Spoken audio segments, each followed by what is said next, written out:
Payment आएगा उसके बाद में करेंगे। इस वक्त कोल्हान के सबसे बड़े अस्पताल एमजीएम में मैं मौजूद हूं। नमस्कार, जोहार, सोशल संवाद में सभी का स्वागत है। मैं मंजीत अपने सहयोगी साहिल अस्थाना के साथ। इस वक्त जो सबसे देखा जाए तो बड़ी खबर है और देखा जाए तो जो देश का भविष्य है, डॉक्टर, जिनके ऊपर कई दारोमदार है और कई लोग उन पे उम्मीदें करके कुछ उम्मीद जताए हुए जाते हैं और उन्हें एक आशा के साथ वापस किया जाता है और सही एक उचित तरीके से जो उनका ट्रीटमेंट किया जाता है। मैं अभी उस जगह में मौजूद हूँ और बताने जा रहा हूँ कि जो सारे यहाँ पे एमजीएम के जो जूनियर डॉक्टर हैं वो हमारे साथ मौजूद हैं। आप देख रहे हैं कि लगातार ये सेवाएं अनिश्चितकालीन हड़ताल पे इन लोग हैं। पिछले 5 महीने से बता दें कि पिछले लगातार 5 महीने से इनका वेतन नहीं दिया जा रहा है, भुगतान नहीं किया जा रहा है, जिनके वजह से इनकी मजबूरी आ चुका है कि यहाँ पे ये अनिश्चितकालीन हड़ताल पे यहाँ पे हैं। और मैं इनसे बात करता हूँ। सबसे पहले बातचीत करने के सोशल संवाद में स्वागत है। क्या मामला है, किस लिए ये हड़ताल आपको करना मजबूरी पड़ा है? ये बहुत दुखदायी स्थिति है कि झारखंड के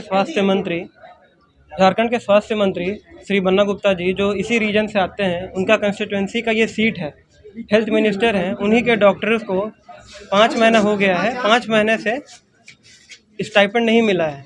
हम लोग मार्च महीने से आज ये जुलाई जो चल रहा है 5वां महीना है जब से उनको स्टाइपेंड नहीं मिल रहा है। इसमें 150 डॉक्टर हैं जो पूरा एमजीएम को चलाते हैं और उन्हीं को स्टाइपेंड नहीं मिलेगा तो हम लोग फिर अपना गुजारा कैसे करेंगे। पिछले 2 महीने से हम लोग लगातार प्रयास कर रहे थे। श्री बन्ना गुप्ता जी के साथ कदमा ऑफिस में जाके मिले, रांची में मिले, यहाँ पे सुपरिटेंडेंट डीएस सर सब उन लोग से भी मिले, बट केवल मौखिक आश्वासन देकर ही छोड़ दिया गया। कोई भी लिखित में देने को राजी नहीं है। इनफैक्ट हम लोग को मजबूरन 17 जून को भी ये हड़ताल करना पड़ा था 1 दिन के लिए, जिसमें बन्ना गुप्ता जी वीडियो कॉल के थ्रू 10 दिन के लिए आश्वासन दिए थे कि 10 दिन का टाइम दो, 10 दिन के अंदर वो आ जाएगा। 10 दिन छोड़िए, हम लोग आज 12 जुलाई है, लगभग 1 महीना होने जा रहा है, पर अभी तक कुछ प्रोग्रेस नहीं है। मजबूरन हमें कल सोमवार से ये हड़ताल करना पड़ा, जिसमें ओपीडी और इंडोर सर्विसेज बंद रखे हैं। ये हफ्ता पूरा ये जारी रहेगा, अनिश्चित काल के लिए है। हमारा बात झारखंड के जेडीए और आईएमए से भी बात हुआ है, उन लोग के हेड भी यही बोल रहे हैं कि अगर ये हफ्ता में नहीं आता है तुम लोग अपना हड़ताल जारी रखो। अगर ये हफ्ता में नहीं आता है तो वो लोग पूरे झारखंड के जितने भी डॉक्टर्स हैं सारे शामिल होंगे इस आंदोलन में। पहले तो काला बिल्ला लगाएंगे, फिर 2 से 3 दिन में भी उसमें भी नहीं आता है तो अगले बुधवार से वो लोग भी आंदोलन पे आएंगे और हड़ताल पे वो लोग भी जाएंगे। बड़ा दुख का बात तो यही है कि जो मरीज परेशान है और हम लोग ऐसे डॉक्टर अगर सोचे तो हम लोग को भी बुरा लगता है ये चीज़ कि मरीज इतना परेशान है, उसको दुख दर्द हो रहा है, दिक्कत हो रहा है, अस्पताल कोई अपना खुशी में आता नहीं है, ठीक है। लेकिन फिर हम लोग भी मजबूर हैं। सरकार को ये सोचना चाहिए कि हम डॉक्टर को पेमेंट नहीं कर रहे हैं, मेरा मरीज परेशान हो रहा है, फिर भी सरकार जो है वो पेमेंट नहीं दे रहा है, ठीक है। सरकार पेमेंट नहीं दे रहा है तो हम लोग का सिर्फ इतना सा है कि सरकार पेमेंट करे, हम लोग अपना काम पे लौटे। मरीज को भी दिक्कत हो रहा है या हम लोग को भी उतना ही बुरा लग रहा है, ठीक है। दूसरी बात, अगर जो बहुत ही सीरियस मरीज है जिसको एकदम अर्जेंट ही इलाज की ज़रूरत है तो उस केस में इमरजेंसी खुला हुआ है, वो इमरजेंसी में जा सकते हैं अपना इलाज करवाने के लिए। लेकिन सारी सुविधाएं इमरजेंसी में नहीं मिल सकती क्योंकि आप लोगों की जो संख्या है वो 150 है, जूनियर डॉक्टर 150, कहीं ना कहीं वो एक लोगों के द्वारा एक दयनीय स्थिति मरीज के द्वारा एक आएगा। नहीं, देखिए वो तो होगा ही। अगर 150 किसी अस्पताल के डॉक्टर स्ट्राइक पे जा रहे हैं तो समस्या आएगी, मरीजों को भी आएगी और हर तरीके से आएगी। लेकिन इसमें सरकार को निर्णय लेना है कि मेरा मरीज और मेरा डॉक्टर कितना दिन परेशान रहे। अगर वो आज चाहे आज पेमेंट कर दे, कल से मरीज परेशान नहीं होगा, डॉक्टर परेशान नहीं होगा, लेकिन ये निर्णय लेना पड़ेगा ना। आप ये नहीं बोल सकते हैं कि हाँ देखते हैं आप लोग का पेमेंट होगा। आप लोग को बोलना पड़ेगा अच्छा ठीक है, हमारा मरीज परेशान हो रहा है, हमारा जनता परेशान हो रहा है, हमारा डॉक्टर परेशान होकर धरने पे बैठ चुका है, तो अब हमें 2 दिन के अंदर पेमेंट करना है। लेकिन अभी भी ऐसा नहीं कर रहे हैं। हमें हमारा वेतन दो, हमें हमारा वेतन दो। डॉक्टर देश की शान है, डॉक्टर देश की शान है, हमें हमारा वेतन दो, हमें हमारा वेतन दो। देखिए हमारे साथ कुछ मरीज आए हुए हैं और ओपीडी की जो सेवाएं बंद हैं, तो इनसे भी जानकारी लेते हैं कि इनको क्या सेवाएं मिली, यहाँ से क्या सुविधाएं। सबसे पहले सोशल संवाद में बातचीत के लिए स्वागत है। हाँ, नमस्ते। क्या नाम है आपका? देव कुमार। कहाँ से आए हैं? कदमा से आए हैं। किस लिए आए यहाँ पे? हम बच्चा क्या चीज़ का का ट्रीटमेंट के लिए आए? बच्चा का पैर में थोड़ा दिक्कत है, दोनों पैर में दर्द बोलते हैं हमेशा। तो डॉक्टर को शुक्रवार को दिखाए थे, तो बुलाए थे हमको आज का डेट में। तो आए तो आज डॉक्टर अभी नहीं कोई बैठा है। ओपीडी बंद है। हाँ, OTP बंद है। तो फिर क्या आश्वासन कुछ मिला है यहाँ से? बोले अब आइए दूसरा दिन, शनिवार को बुला रहे हैं। तो इमरजेंसी में क्या? इमरजेंसी में भी तो डॉक्टर नहीं है ना, वहाँ भी जा रहे तो उधर भेजते हैं, कभी ओला बिल्डिंग जाइए, कभी ओला बिल्डिंग जाइए, खाली कर रहे हैं। इमरजेंसी में भी नहीं हाँ है?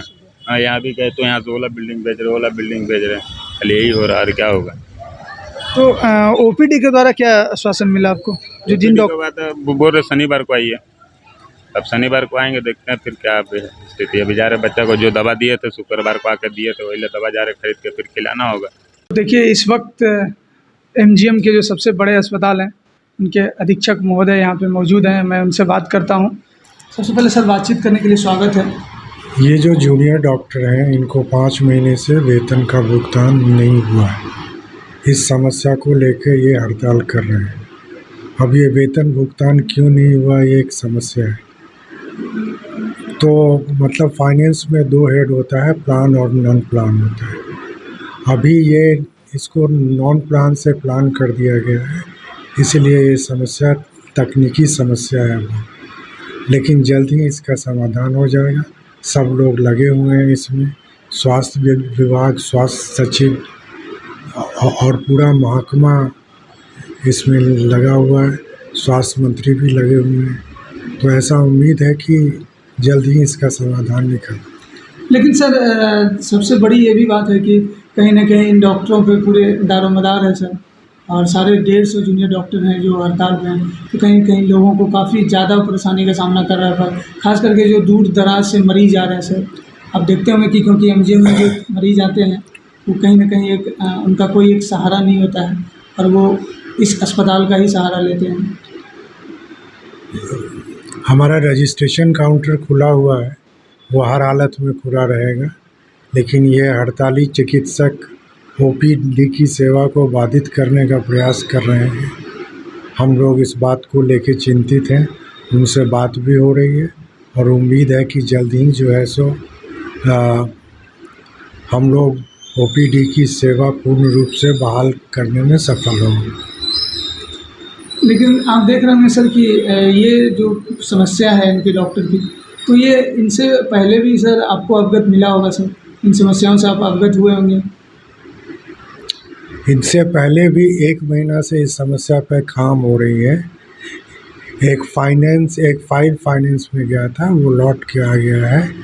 तो अब जो है सो ये राशि कंटीजेंसी फंड से वो पैसा लेने की बात हो रही है। फाइल भी बढ़ चुकी है और उम्मीद है कि बहुत जल्द इसका समाधान हो जाए।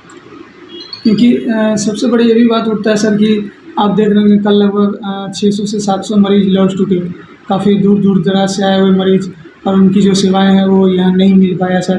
हालांकि डॉक्टर की जो मांग है सर वो कहीं ना कहीं जायज़ है, लेकिन ये भी एक दूसरी तरफ ये भी है, मरीजों को नुकसान भी हो रहा है लगातार। क्योंकि आप देख रहे होंगे सर कि उनकी कोई एक जो अस्तित्व है वो मरीजों का नहीं है सर। वो इतने पैसे उनके पास नहीं रहते हैं जो कहीं वो दूसरे जगह ट्रीटमेंट करा सके। मैंने आपसे कहा ना, OPD की सेवा बाधित करना उनके तरफ से सही कदम नहीं है और जल्द ही हम इस समस्या के लिए समाधान निकालेंगे।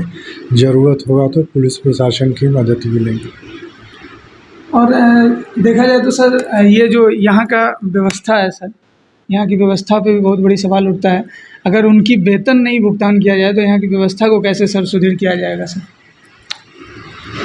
हम भी आपसे मानते हैं कि इस वेतन का भुगतान होना चाहिए, लेकिन विभाग में कुछ तकनीकी बातें उठी हैं जिसके चलते ये समस्या उत्पन्न हुई है।